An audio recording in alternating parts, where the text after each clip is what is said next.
इसलिए कि एक मरे हुए लोग बेचारे परेशान हैं, जिनको कभी भी जान जा सकती है, जिनके खेत कब्जा लिए जाते हैं, जिनकी भेड़ें कब्जा ली जाती है, जिनकी बेटियां उठा ली जाती हैं, जिनको चेन स्लेवरी जो बोलते हैं इंग्लिश में, वो करवाया जा रहा, बंधुआ मजदूरी जिनसे, उन लोगों के आने से किसको रोटी नहीं मिल रही थी, यहाँ पर किसको तकलीफ हो रही थी, उसको रोकने के लिए आपने दिल्ली जला दी पूरी। आज ऐसे ऐसे केसेस हैं कि आप सुन नहीं पाएंगे।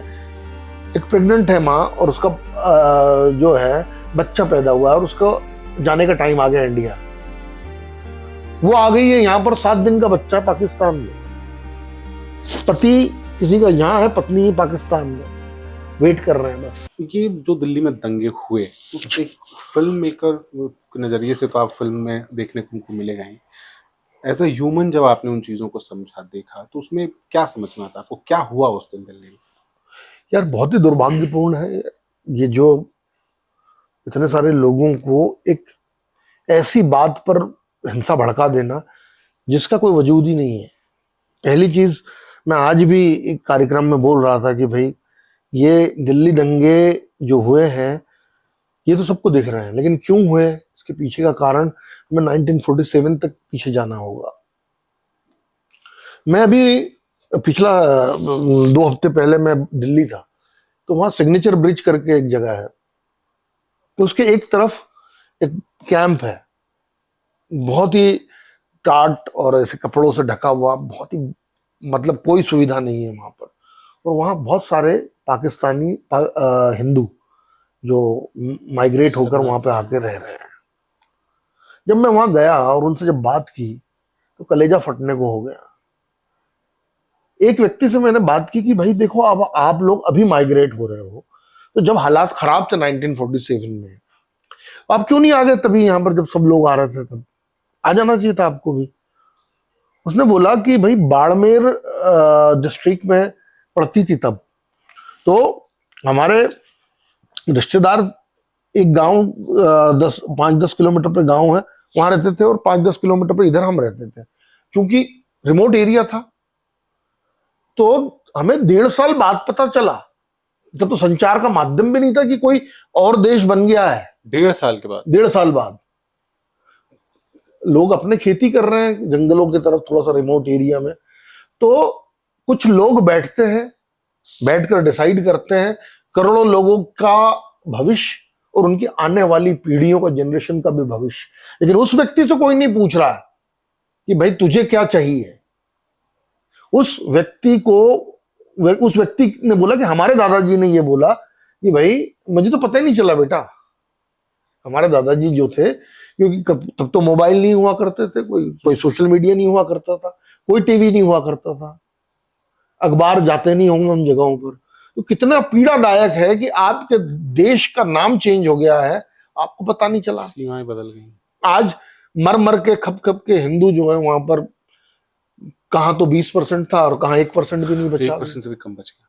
हाँ, तो कहाँ गया जमीन आसमान, जमीन निकल गई, आसमान खा गया। समझौता करके आए थे हम नेहरू लियाकत पैक्ट का। मैं वही बोल रहा हूँ कि इन्हें किसने हक दे दिया कि आप इतने करोड़ों लोगों का भविष्य तय कर दें। आज वो मर रहे हैं। आज इतनी बड़ी विडंबना है उन लोगों की कि वीजा लगवाती है माँ। आज ऐसे ऐसे केसेस हैं कि आप सुन नहीं पाएंगे।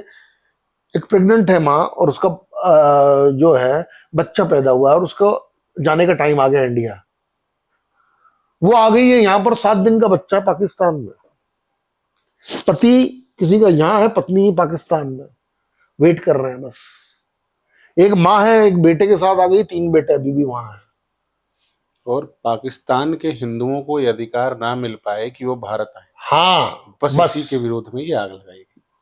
इसलिए कि एक मरे हुए लोग बेचारे परेशान हैं, जिनको कभी भी जान जा सकती है, जिनके खेत कब्जा लिए जाते हैं, जिनकी भेड़ें कब्जा ली जाती है, जिनकी बेटियां उठा ली जाती हैं, जिनको चेन स्लेवरी जो बोलते हैं इंग्लिश में, वो करवाया जा रहा, बंधुआ मजदूरी जिनसे, उन लोगों के आने से किसको रोटी नहीं मिल रही थी, यहाँ पर किसको तकलीफ हो रही थी, उसको रोकने के लिए आपने दिल्ली जला दी पूरी।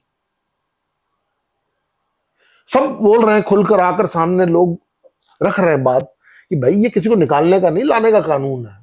घुसपैठी घुस जाते हैं।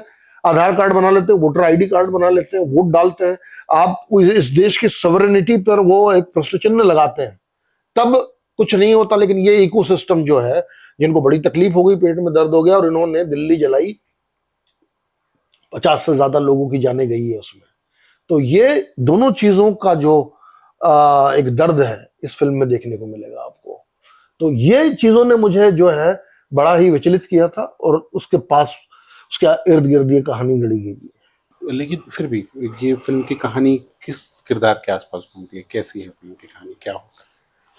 देखिए, ये कहानी 2 फिक्शनल कैरेक्टर्स हैं, उसके अलावा जो घटनाएं घटी है दिल्ली में, जो भी मेजर इंसिडेंसेस हैं, जो कि FIRs है जिनके ऊपर, और जो मीडिया और पब्लिक डोमेन में जो अभी अवेलेबल है, उन सभी घटनाओं को हमने इंस्पायर होकर सिनेमैटिक लिबर्टी लेते हुए इसको फिल्माया है। लेकिन 2 फिक्शनल कैरेक्टर हैं 2 समुदायों के, वो इसमें एक सूत्रधार की भूमिका में है, और वो उनके जरिए वो आपके दिल की भी बात कर रहे हैं, मेरे दिल की भी कर रहे हैं। कोई सामने हमारी बातों से जो सहमत नहीं है, उनके दिल की बात भी रखी गई है, और एक विमर्श तैयार किया गया है कि भाई इस देश को ऐसे ही जलते रहने देना है या कुछ और करना है, कहीं किसी फाइनल डिसीजन पे पहुंचना है या नहीं, या इसी तरह से ये चीजें चलती रहेगी कि भाई आप जो हैं किसी भी चीज का एक बवाल खड़ा करें। और ऐसे तो बोला जाता है कि दुनिया भर में ह्यूमैनिटेरियन मानवतावादी लोग जो हैं, जान बचाना चाहिए। अभी आप बोलो तो सेव टाइगर है, सेव पांडा है, सेव ऑर्चिड फ्लावर अंडरग्राउंड कुछ होता है, उसको भी बचा रहे लोग, इंसान को नहीं बचा रहा कोई। दुनिया भर में आज आप देखते हो कि भाई परसिक्यूटेड कम्युनिटीज ऑफ वर्ल्ड, बहुत सारे नाम है, उइगर है, रोहिंग्या भी है ना, इंडिजीनियस कम्युनिटी है, 4-5 नाम और है, लेकिन उसमें पाकिस्तानी हिंदू या बांग्लादेशी हिंदू नहीं आता है। 80 करोड़ हिंदू हम हैं यहाँ पर, लेकिन जैसे ही मैं हिंदुओं की बात करता हूं तो मेरे ऊपर जो है ना, सबसे पहले सेफ्रॉन टैग लगाते हैं, मुझे बोलते कम्युनल आदमी है, सांप्रदायिकता की बातें करता है। क्यों, हिंदू इंसान नहीं है क्या?